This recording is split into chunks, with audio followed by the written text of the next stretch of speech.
बिस्मिल्लाहिर्रहमानिर्रहीम अस्सलाम वालेकुम। Welcome to online classes class 9 subject mathematics unit 13 theorem 13.3 है आपके पास। थ्योरम 13.3 में सबसे पहले हम उसकी स्टेटमेंट को देख लेते हैं कि the sum of the length of any two side of a triangle is greater than the length of the third side.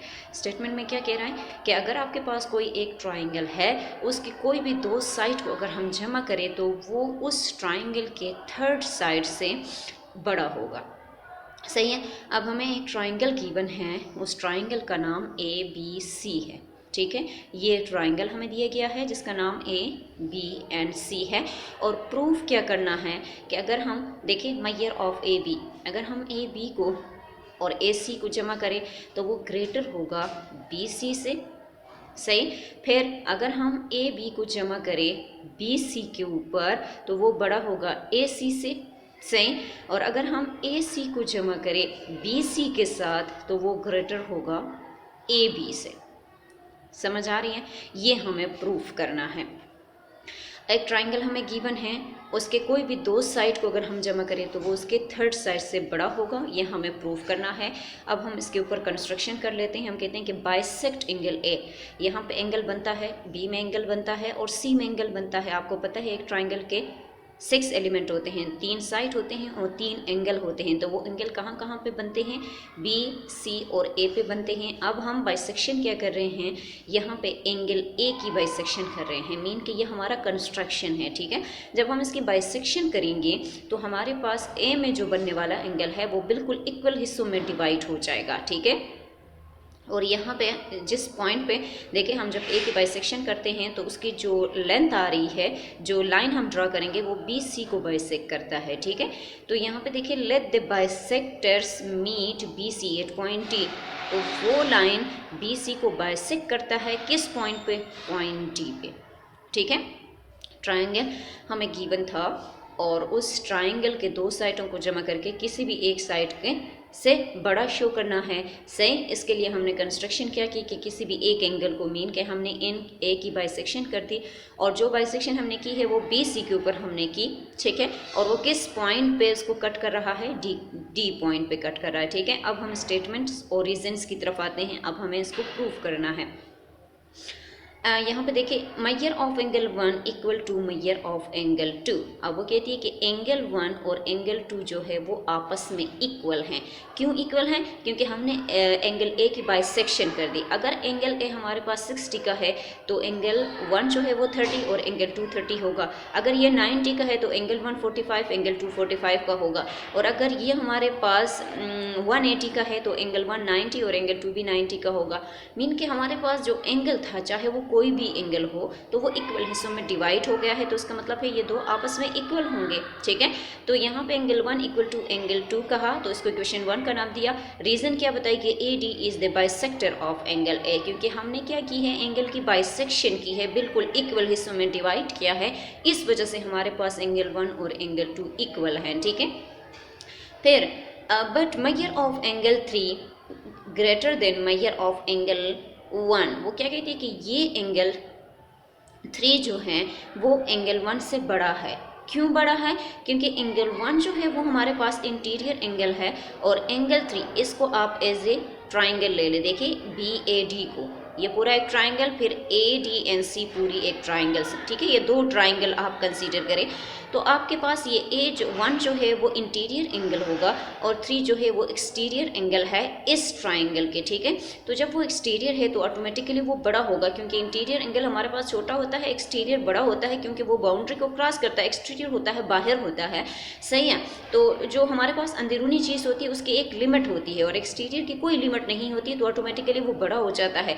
तो यहाँ पे वो कह रही है कि बट एंगल 3 को greater than measure of angle 1, कि एंगल 3 जो है वो एंगल 1 से बड़ा है। सामने रीजन क्या लिखा? Exterior angle of triangle ABD, क्योंकि वो ABD के एक्सटीरियर एंगल है। ठीक है, समझ आ गई यहाँ तक? फिर therefore angle measure of angle 3 greater than measure of angle 2। ये क्यों कहा? क्योंकि जब हमने कहा कि 1 और 2 इक्वल हैं सही है। एंगल 1 और एंगल 2 आपस में इक्वल हैं, ये हमने क्वेश्चन नंबर 1 में कहा, इक्वेशन 1 में कहा। तो अगर ये एंगल 3 जो है वो एंगल 1 से बड़ा है तो 1 और 2 तो इक्वल हैं, तो जाहिर है कि वो 2 से भी बड़ा होगा, होगा कि नहीं होगा। तो यहाँ पे लिखे फ्रॉम इक्वेशन 1 एंड इक्वेशन 2। तो हमारे पास जब हम इक्वेशन 1 और इक्वेशन 2 को देख लेते हैं तो ये दोनों तो आपस में इक्वल हैं, तो इसका मतलब हमारे पास यही हो गया कि एंगल 1 जो है एंगल 3 जो है वो अगर एंगल 1 से बड़ा है तो एंगल 1 और एंगल 2 तो इक्वल हैं, एक ही चीज़ है। तो इसका मतलब ये नहीं होगा कि एंगल 3 जो है वो एंगल 2 से भी बड़ा हो, ठीक है।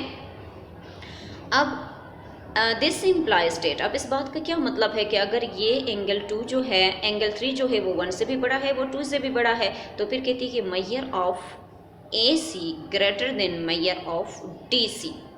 अब AC जो है वो क्या कह रही है कि वो बड़ा है AB से, AD से, DC से। कहती है कि A to C जो है वो क्या है, वो बड़ा है किससे, AD से, ठीक है। ये किस लिहाज से कहा, कहती है कि opposite side opposite to bigger angle, क्योंकि जहाँ पे बड़ा एंगल बनता है उसकी अपोजिट साइड बड़ा हो जाता है। तो एंगल ये बड़ा है तो उसकी अपोजिट साइड तो हमारे पास ये है, तो इसका मतलब क्या हुआ कि ये साइड जो है वो बड़ा होगा, क्योंकि हमारा कॉन्सेप्ट यही है कि जहाँ पे बड़ा एंगल बनता है उसकी अपोजिट साइड बड़ी हो जाती है, ठीक है। तो यहाँ पे इसको इक्वेशन 3 का नाम दिया। Similarly measure of angle 1 equal to measure of angle 2, सही है। दूसरी ट्राइंगल जब हम कंसीडर करते हैं, पहले हमने फर्स्ट ट्राइंगल को लिया, अब हम सेकंड की तरफ आते हैं, ठीक है। तो एंगल 1 और एंगल 2 इक्वल हैं, AD is the bisector of angle 1। क्यों इक्वल है, क्योंकि हमने एंगल A की बाइसेक्शन की है, इक्वल हिस्सों में उसको डिवाइड किया है। But major of angle 4 greater than major of angle 2। अब वो क्या कहती है कि एंगल 4 जो है वो 2 से बड़ा है, क्यों, क्योंकि 2 जो है वो इस ट्राइंगल के इंटीरियर है और 4 जो है वो इस ट्राइंगल के एक्सटीरियर है, और हमें पता है कि एक्सटीरियर एंगल बड़ा होता है, ठीक है। तो यहाँ पे आपके पास ये बड़ा हो गया और सामने रीज़न भी लिख दिया कि एक्सटीरियर एंगल ऑफ ACD, सही। फिर therefore angle 4 greater than angle 1, क्यों, हमने फर्स्ट ट्राइंगल में कहा ना कि ये दोनों इक्वल हैं, तो अगर एंगल 3 जो है वो 1 से बड़ा है तो वो ऑटोमेटिकली 2 से भी बड़ा होगा। इसी तरह अगर आपके पास 4 जो है वो एंगल 2 से बड़ा है तो इसका मतलब है ये 4 एंगल 1 से भी बड़ा होगा, होगा कि नहीं होगा। तो यहाँ पे फ्रॉम इक्वेशन 4 एंड इक्वेशन 5 जिस तरह हमने फर्स्ट ट्राइंगल के लिए किया था, सेम उसी तरह से हमने सेकेंड ट्राइंगल के लिए भी की। तो इसका क्या मतलब हुआ कि major of angle measure of AB greater than major of BD। तो इसका मतलब है कि ये AD जो है वो बड़ा है किससे, BD से। क्यों, AD कह रही कि बड़ा है BD से, क्यों, क्योंकि यहाँ पे बनने वाला एंगल जो है वो बड़ा है तो उसकी अपोजिट साइड बड़ी हो जाती है, ठीक है। तो वो बड़ा है, सेम वही प्रोसेस है, तो उसको इक्वेशन 6 का नाम दे दिया। और फिर हमने यहाँ पे लिख भी दिया कि side opposite to bigger angle, क्योंकि जहाँ पे एंगल बनता है उसकी अपोजिट साइड जो लेंथ होती है वो हाइपोटेनस साइड होती है, वो सबसे लंबी साइड होती है। Therefore measure of AB plus measure of AC greater than major of BD plus measure of DC। कहती है कि AB को जमा करें और AC को जमा करें।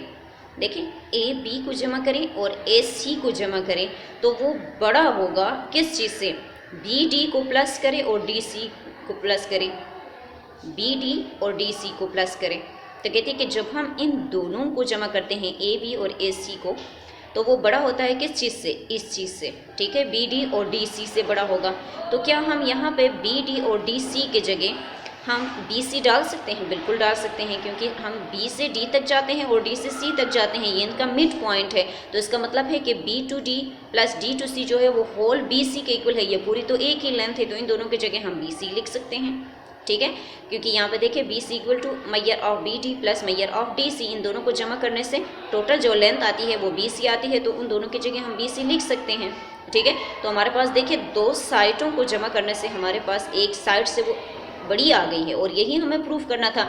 Similarly we can prove that, इसी तरह हम बाकी भी प्रूफ कर सकते हैं कि AB को जमा करें BC के ऊपर तो वो AC से बड़ा होगा, और AC और BC को जमा करें तो वो AB से बड़ा होगा, सही है। क्योंकि हमारे पास जो एंगल्स हैं, हम एंगल को देख लेते हैं कि हमारे पास कहाँ पे एंगल बनता है और उसकी अपोजिट साइड बड़ी होगी। तो इसी तरह हमने जब एक के लिए किया है तो बाकी दो साइडों के लिए भी हम कर सकते हैं। जब एक प्रूफ हो गया है तो इसका मतलब है बाकी दो साइड भी हमारे पास प्रूफ हो सकते हैं, ठीक है। तो इस थ्योरम में हमें क्या प्रूव करना था कि कोई भी अगर एक ट्राइंगल आपके पास है, उसकी कोई भी दो साइडों को अगर हम जमा करें, उसकी थर्ड साइड से वो क्या होंगे, वो साइड बड़ा हो जाएगा। ये हमें प्रूव करना था और हमने किसी एक साइड के लिए यहाँ पे करके आपको दे दिया है। सही, बाकी चीज़ों को आप सिर्फ लिख सकते हैं कि similarly we can prove it, कि इनको भी हम सेम यही वाला प्रोसेस यूज़ करते हुए प्रूव कर सकते हैं, लेकिन हमें इसकी ज़रूरत नहीं है। एक साइड के लिए हमने प्रूव कर दिया, बस ये काफ़ी है। ठीक है, तो बाकी साइडें ऑटोमेटिकली हो सकती हैं। ठीक है, तो यहाँ तक हम प्रूव करेंगे, तो हमारे पास यही डिमांड की गई थी और हमने इसको प्रूव कर दिया। ठीक है।